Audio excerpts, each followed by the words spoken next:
Welcome to DCE content video program. Welcome to Karnataka University, Dharwad.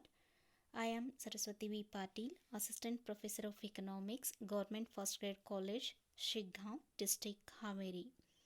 In the previous video, we have discussed what is the meaning of the market and then what is the meaning and features of the perfect competition market. Already we have discussed in the previous video. Today have they discussed the concept of this video, price determination under perfect competition market, short term and long term. This is the business economics second program BCom, subject business economics, semester second, University Karnataka University, Dharwad, session number 2. Topic that is the determination of price and output in the short term and long run.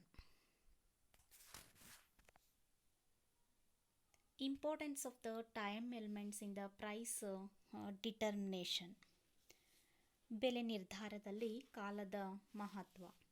The price changes due to changes in the demand and supply which themselves depends upon several conditions. ಮಾರುಕಟ್ಟೆಯಲ್ಲಿ ಬೆಲೆಯ ಬೇಡಿಕೆ ಪೂರೈಕೆಗಳ ಒಂದು ಸಮತೋಲನದಿಂದ ಬೆಲೆಯು ನಿರ್ಧರಿಸಲ್ಪಡುತ್ತದೆ ಎಂದು ಹೇಳಲಾಗಿದೆ. ಆದರೆ ಈ ಸಮತೋಲನವು ಮಾರುಕಟ್ಟೆಯಲ್ಲಿ ಕೊನೆಯವರೆಗೆ ಅಂದರೆ ಶಾಶ್ವತವಾಗಿ ಉಳಿಯಲಾರದು, ಏಕೆಂದರೆ ಬೇಡಿಕೆ ಮತ್ತು ಪೂರೈಕೆಯ ಸ್ಥಿತಿಗತಿಗಳಲ್ಲಿ ಅನೇಕ ಬದಲಾವಣೆಗಳು ಸಂಭವಿಸುತ್ತವೆ. ಮಾರ್ಷಲ್ ಅವರ ಪ್ರಕಾರ ಬೇರೆ ಬೇರೆ ಕಾಲದಲ್ಲಿ ಬೆಲೆ ಹೇಗೆ ನಿರ್ಧರಿಸಲ್ಪಡುತ್ತದೆ ಎಂಬುದನ್ನು ಅವರು 4 ಪ್ರಕಾರವಾಗಿ ವಿಂಗಡಿಸಿದ್ದಾರೆ. Therefore, price determination should be discussed under different periods of time. ವಿವಿಧ ಕಾಲಾವಧಿಗಳಲ್ಲಿ ಬೆಲೆ ಹೇಗೆ ನಿರ್ಧರಿಸಲ್ಪಡುತ್ತದೆ ಎಂಬುದನ್ನು ವಿವರಿಸಲಾಗಿದೆ. Marshall was the first economist to point out the importance of time element in the pricing process. Marshall ಅವರು ಕಾಲವನ್ನು 4 ಪ್ರಕಾರವಾಗಿ ವಿಂಗಡಿಸಿದ್ದಾರೆ. According to Marshall, there are 4 periods such are the very short period, that is also called as the market period. ಅತ್ಯಂತ ಅಲ್ಪಾವಧಿ, ಇದನ್ನು ಮಾರುಕಟ್ಟೆ ಅವಧಿ ಎಂದು ಕರೆಯುತ್ತಾರೆ. Second one that is the short period, ಅಲ್ಪಾವಧಿ. ಥರ್ಡ್ ಒನ್ ಲಾಂಗ್ ಪೀರಿಯಡ್, ದೀರ್ಘಾವಧಿ. And fourth one that is the very long period, or it is also called as the secular period. ಅತ್ಯಂತ ದೀರ್ಘಾವಧಿ ಎಂತಲೂ ಸಹ ಇದನ್ನು ಕರೆಯುತ್ತಾರೆ. ವೆರಿ ಶಾರ್ಟ್ ಪೀರಿಯಡ್, ಅತ್ಯಂತ ಅಲ್ಪಾವಧಿಯಲ್ಲಿ ಬೆಲೆ ಹೇಗೆ ನಿರ್ಧರಿಸಲ್ಪಡುತ್ತದೆ. It is also known as market period, ಅತ್ಯಂತ ಅಲ್ಪಾವಧಿಗೆ ಮಾರುಕಟ್ಟೆ ಅವಧಿ ಎಂದು ಕರೆಯುತ್ತಾರೆ. ಅದು 1-2 ದಿನಗಳಿಗೆ ಮಾತ್ರ ಅನ್ವಯಿಸುತ್ತದೆ. The very short period refers to a length of time like a day or 2 during which supply remains fixed. ಅತ್ಯಂತ ಅಲ್ಪಾವಧಿಯು 1-2 ದಿನಗಳಿಗೆ ಮಾತ್ರ ಅನ್ವಯಿಸುತ್ತದೆ. Supply is fixed in the market period. Demand is not in any way fixed because it is a variable factor.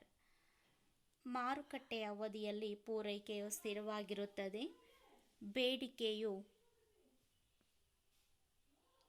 ಬದಲಾಗುತ್ತಾ ಹೋಗುತ್ತದೆ. ಬೇಡಿಕೆಯು ಬದಲಾಗುವ ಒಂದು ಅಂಶವಾಗಿದೆ. There are 2 types of goods, 2 ರೀತಿಯ ಸರಕುಗಳಿವೆ. ಒಂದು perishable goods and another one is the durable goods. ಬೇಗನೆ ನಾಶವಾಗುವಂಥ ಒಂದು ವಸ್ತುಗಳು, ಇನ್ನೊಂದು ಬಾಳಿಕೆ ಬರುವಂತಹ ವಸ್ತುಗಳು. As the supply of perishable goods remains fixed, price will be determined mainly by the demand for them. ಬೇಗನೆ ನಾಶವಾಗುವಂಥ ಸರಕುಗಳು ಪೂರೈಕೆಯು ಸ್ಥಿರವಾಗಿರುತ್ತದೆ, ಏಕೆಂದರೆ ಬೆಲೆಯು ಅದರ ಮೇಲೆ ಅವಲಂಬಿತವಾಗಿರುತ್ತದೆ. If the demand is high, the price will be high, and if the demand is low, price will be low. ಬೇಡಿಕೆ ಅಧಿಕವಾಗಿದ್ದರೆ ಬೆಲೆಯೂ ಸಹ ಅಧಿಕವಾಗಿರುತ್ತದೆ, ಬೇಡಿಕೆ ಕಡಿಮೆಯಾಗಿದ್ದರೆ ಬೆಲೆಯೂ ಸಹ ಕಡಿಮೆಯಾಗಿರುತ್ತದೆ. The equilibrium price in very short period is called the market price. ಹಾಗಾದರೆ ಅತ್ಯಂತ ಅಲ್ಪಾವಧಿಯಲ್ಲಿ ಬೆಲೆಯನ್ನು ನಾವು ಮಾರುಕಟ್ಟೆಯ ಬೆಲೆ ಅಥವಾ ಸಮತೋಲನ ಬೆಲೆ ಎಂದು ಕರೆಯಲಾಗುತ್ತದೆ. ಏಕೆಂದರೆ ಬೇಡಿಕೆ ಕಡಿಮೆಯಾದರೆ ಬೆಲೆಯೂ ಇಳಿಯುತ್ತದೆ, ಬೇಡಿಕೆ ಹೆಚ್ಚಾದರೆ ಬೆಲೆಯೂ ಏರುತ್ತದೆ. ಹಾಗಾಗಿ ಬೇಡಿಕೆಯಲ್ಲಿನ ಬದಲಾವಣೆಯಿಂದ ಬೆಲೆಯೂ ಬದಲಾಗುತ್ತದೆ. ಇಂಥ ಬೆಲೆಗೆ ಮಾರುಕಟ್ಟೆ ಬೆಲೆ ಎಂದು ಕರೆಯುತ್ತಾರೆ. But in the case of durable goods, if the price goes on rising, more and more will be offered for sale. If the price goes on falling, they may not be offered for sale after a limit. This limit is referred to as reserve price.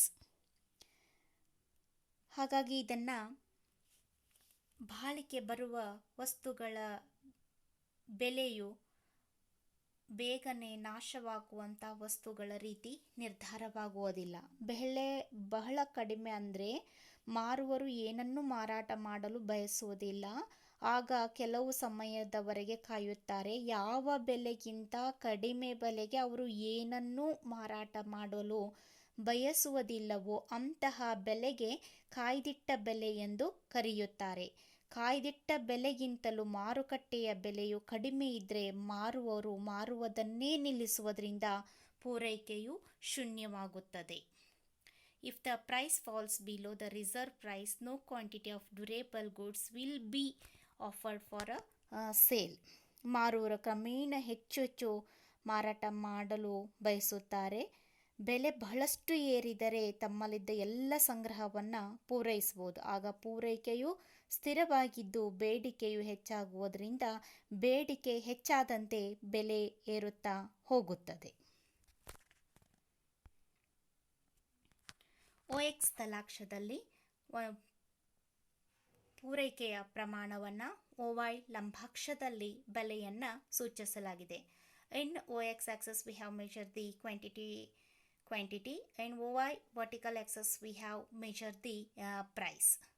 SM that is the supply curve, DD1 that is the initial demand curve, and DD2 that is the second demand curve, and third one is the DD3 that is the third demand curve. When the price is OP1, quantity of the demand is OM. DD1 demand curve that DD1 demand curve intersect the P1 point, and then when the price is increasing OP1 into OP2, quantity of a demand is same quantity OM.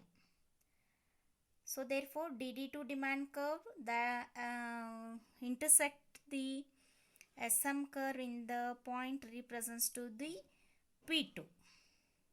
When the price is increases to P3, quantity of the demand is the OM. Here only changes in the price but not changes in the quantity of the demand. DD3 demand curve intersect the SM curve in the points represents to the P3 point.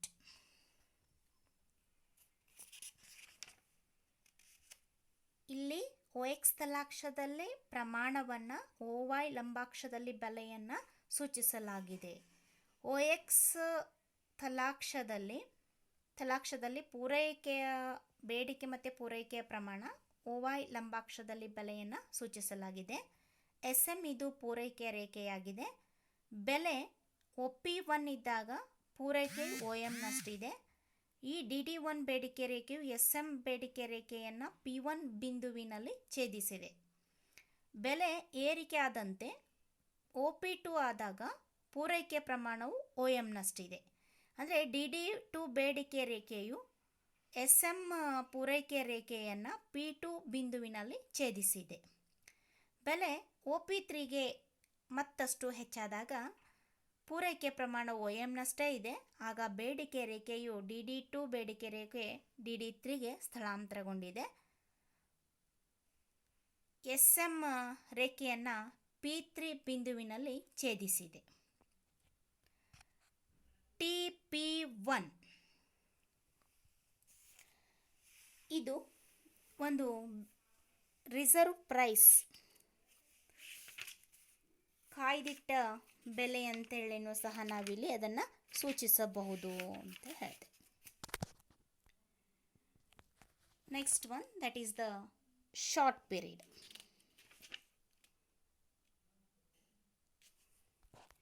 The short period refers to a period of a few months or a year.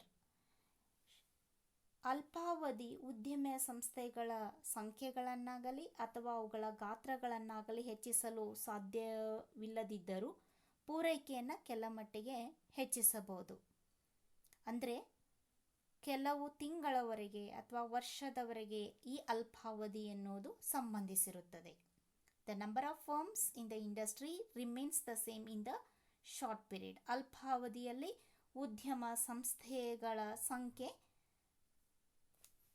ಒಂದೇ ರೀತಿಯಾಗಿರುತ್ತದೆ. The supply can be changed only by the existing capital equipments. ಮಾರುಕಟ್ಟೆಯಲ್ಲಿ ಉದ್ಯಮ ಸಂಸ್ಥೆಗಳಿಗೆ ಪೂರೈಕೆಯನ್ನು ಹೆಚ್ಚಿಸಲು ಸಾಧ್ಯವಾಗುತ್ತದೆ. ತಮ್ಮಲ್ಲಿ ಯಂತ್ರೋಪಕರಣಗಳ ಸಾಮರ್ಥ್ಯವನ್ನು ಪೂರ್ಣ ಉಪಯೋಗಿಸುವುದಕ್ಕಾಗಿ ಕಚ್ಚಾ ಸಾಮಗ್ರಿಗಳನ್ನು, ಕಾರ್ಮಿಕರನ್ನು ಹೆಚ್ಚಿನ ಪ್ರಮಾಣದಲ್ಲಿ ಉಪಯೋಗಿಸಬಹುದಾಗಿದೆ.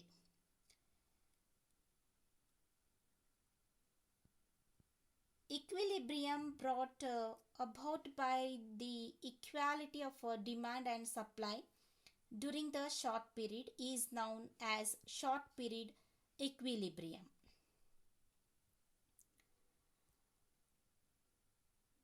ಅಲ್ಪಾವಧಿಯಲ್ಲಿ ಬೇಡಿಕೆ ಪೂರೈಕೆಗಳ ಒಂದು ಸಮವಾಗುವುದರಿಂದ ಅದನ್ನು ನಾವು ಅಲ್ಪಾವಧಿಯ ಸಮತೋಲನ ಎಂದು ಕರೆಯಲಾಗುತ್ತದೆ. Equilibrium price in the short period is known as short period normal price. ಇದನ್ನು ಅಲ್ಪಾವಧಿಯ ಒಂದು ಸಾಮಾನ್ಯ ಲಾಭ, ಸಾಮಾನ್ಯ ಬೆಲೆ ಎಂತಲೂ ಸಹ ಕರೆಯಲಾಗುತ್ತದೆ.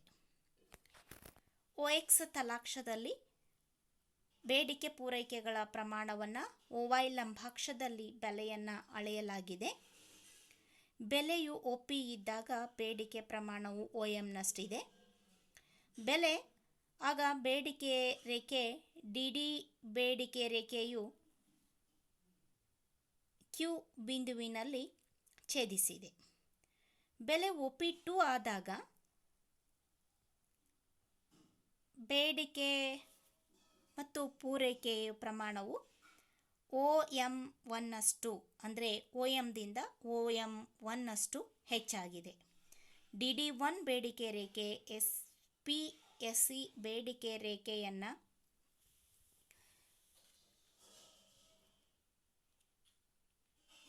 Q2 ಬಿಂದುವಿನಲ್ಲಿ ಛೇದಿಸಿದೆ. ಬೆಲೆ OP1ಗೆ ಹೆಚ್ಚಾದಾಗ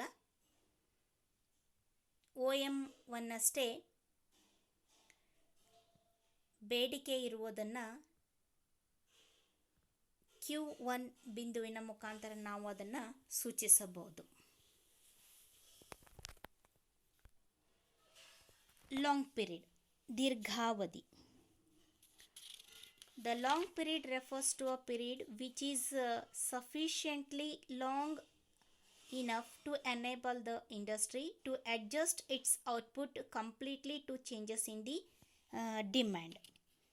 ದೀರ್ಘಾವಧಿಯೇ ಅಂದರೆ ಹಲವು ವರ್ಷಗಳ ಅವಧಿ. ಈ ಅವಧಿಯಲ್ಲಿ ಬೇಡಿಕೆ ಮತ್ತು ಪೂರೈಕೆಗಳೆರಡೂ ಗಣನೀಯ ಪ್ರಮಾಣದಲ್ಲಿ ಬದಲಾವಣೆ ಆಗ್ತವೆ. ಅಷ್ಟೇ ಅಲ್ಲದೆ ಕೈಗಾರಿಕೆಗಳಲ್ಲಿಯೂ ಸಹ ಸಾಕಷ್ಟು ಬದಲಾವಣೆಗಳು ಇಲ್ಲಿ ಕಂಡುಬರುತ್ತವೆ. ದೀರ್ಘಾವಧಿಯಲ್ಲಿ ಬದಲಾಗುವುದರಿಂದ ಬೇಡಿಕೆಯೊಡನೆ ಪೂರೈಕೆಯು ಸಹ ಏನಾಗ್ತೈತೆ ಅಂತಂದರೆ ಬದಲಾಗುತ್ತದೆ. New firms may enter the industry and existing firms may expand their scale of production if the demand increases. ಒಂದು ವೇಳೆ ಬೇಡಿಕೆ ಹೆಚ್ಚಾದಂತೆ ಪೂರೈಕೆಯನ್ನು ನಾವು ಹೆಚ್ಚಿಸಲು ಸಾಧ್ಯವಾಗುತ್ತದೆ. ಅಷ್ಟೇ ಅಲ್ಲದೆ ಉದ್ದಿಮೆ ಸಂಸ್ಥೆಗಳ ಸಂಖ್ಯೆಯನ್ನು ಅದರ ಉತ್ಪಾದನೆಯನ್ನು ಹೆಚ್ಚಿಸಲು ಸಾಧ್ಯ. Some of the existing firms may leave the industry and continuing firms may reduce the scale of production if the demand declines in the long period. ದೀರ್ಘಾವಧಿಯಲ್ಲಿ ಒಂದು ವೇಳೆ ಬೇಡಿಕೆ ಕಡಿಮೆಯಾದರೆ ಉತ್ಪಾದನೆಯ ಪ್ರಮಾಣವನ್ನು ಉದ್ಯಮ ಸಂಸ್ಥೆಗಳು ಕಡಿಮೆ ಮಾಡ್ಬೋದು ಮತ್ತು ಕೈಗಾರಿಕೆಗಳಿಂದ ಹೊರಹೋಗಲಿಕ್ಕೆ ಅವಕಾಶವೂ ಇರುತ್ತದೆ. Each firms adjust its output in the long period by varying its factors of production. ಉತ್ಪಾದನಾಂಗಗಳೊಂದಿಗೆ ಉತ್ಪಾದನೆಯ ಪ್ರಮಾಣದಲ್ಲಿಯೂ ಸಹ ಏನಾಗ್ತದೆ ಅಂತಂದರೆ ಇಲ್ಲಿ ಬದಲಾಗುತ್ತದೆ. The firm will be in equilibrium when its MC = MR. ಉದ್ಯಮ ಸಂಸ್ಥೆಗಳು ಯಾವಾಗ ಅಂಚಿನ ವೆಚ್ಚ ಅಂಚಿನ ಆದಾಯಕ್ಕೆ ಸಮನಾಗುತ್ತದೆ ಅದು ಸಮತೋಲನದಲ್ಲಿರುತ್ತದೆ. The price in the long period is equal to both AC and MC of every firm under perfect competition market. ಪರಿಪೂರ್ಣ ಪೈಪೋಟಿ ಮಾರುಕಟ್ಟೆಯಲ್ಲಿ ಸರಾಸರಿ ವೆಚ್ಚ ಅಂಚಿನ ವೆಚ್ಚಕ್ಕೆ ಸಮನಾಗಿರುತ್ತದೆ. OX ತಲಾಕ್ಷದಲ್ಲಿ ಉತ್ಪಾದನೆಯನ್ನು, OY ಲಂಬಾಕ್ಷರದಲ್ಲಿ ಬೆಲೆಯನ್ನು ಸೂಚಿಸಲಾಗಿದೆ. DD ಬೇಡಿಕೆ ರೇಖೆ, SS ಪೂರೈಕೆ ರೇಖೆ ಅವೆರಡು G ಬಿಂದುವಿನಲ್ಲಿ ಒಂದನ್ನೊಂದು ಛೇದಿಸಿವೆ. OP ಬೆಲೆಗೆ OMನಷ್ಟು ಉತ್ಪಾದನೆಯ ಪ್ರಮಾಣ ಬೇಡಿಕೆ ಪೂರೈಕೆಗೆ ಸಮನಾಗಿರುತ್ತದೆ. ಅಂದರೆ ಬೆಲೆ ಅಂಚಿನ ಆದಾಯ ಅಂಚಿನ ವೆಚ್ಚಕ್ಕೆ ಸಮ, ಬೆಲೆ ಅಂಚಿನ ವೆಚ್ಚ ಅಂಚಿನ ಆದಾಯಕ್ಕೂ ಸಹ ಸಮನಾಗಿರುತ್ತದೆ. ಅಂಚಿನ ವೆಚ್ಚದ ರೇಖೆಯು ಅಂಚಿನ ಆದಾಯದ ರೇಖೆಯನ್ನು ಕೆಳಗಿನಿಂದ ಛೇದಿಸುತ್ತದೆ.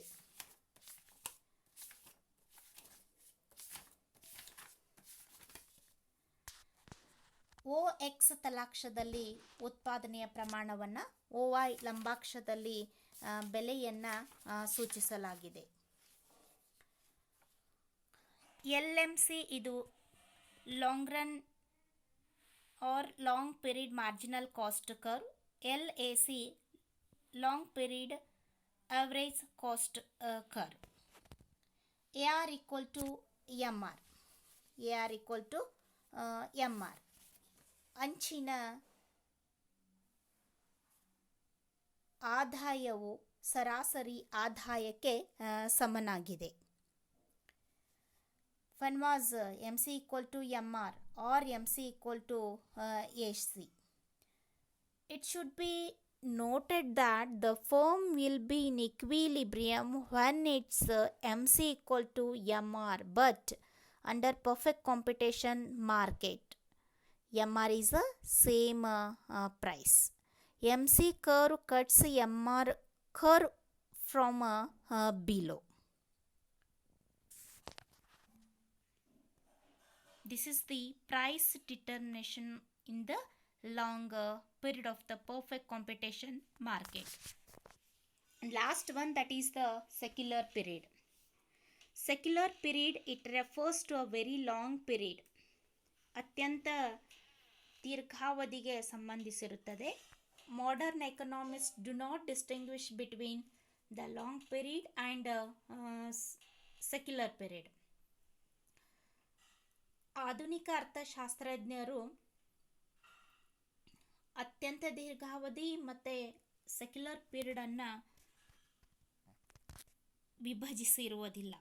They consider only 2 period, short period and long period. ಅವರು ಅಲ್ಪಾವಧಿ ಮತ್ತು ದೀರ್ಘಾವಧಿ ಎಂದು ಮುಖ್ಯವಾಗಿ 2 ರೀತಿಯಾಗಿ ವಿಂಗಡಿಸಿದ್ದಾರೆ. Lastly conclude my this part. The price changes due to changes in demand and supply, which themselves depends upon several conditions. Therefore, price determination should be discussed under different periods of time. ವಿವಿಧ ಕಾಲಾವಧಿಗೆ ಅನುಗುಣವಾಗಿ ಸರಕುಗಳ ಬೆಲೆ, ವಸ್ತುವಿನ ಬೆಲೆ ನಿರ್ಧಾರವಾಗುತ್ತದೆ. ಅದು ಮುಖ್ಯವಾಗಿ ಬೇಡಿಕೆ ಪೂರೈಕೆಯೊಂದಿಗೆ ಅವಲಂಬಿಸಿರುತ್ತದೆ ಅಥವಾ ಬೇಡಿಕೆ ಪೂರೈಕೆಯ ಮೇಲೆ ಅವಲಂಬನೆ ಆಗಿರುತ್ತದೆ. Thank you everyone.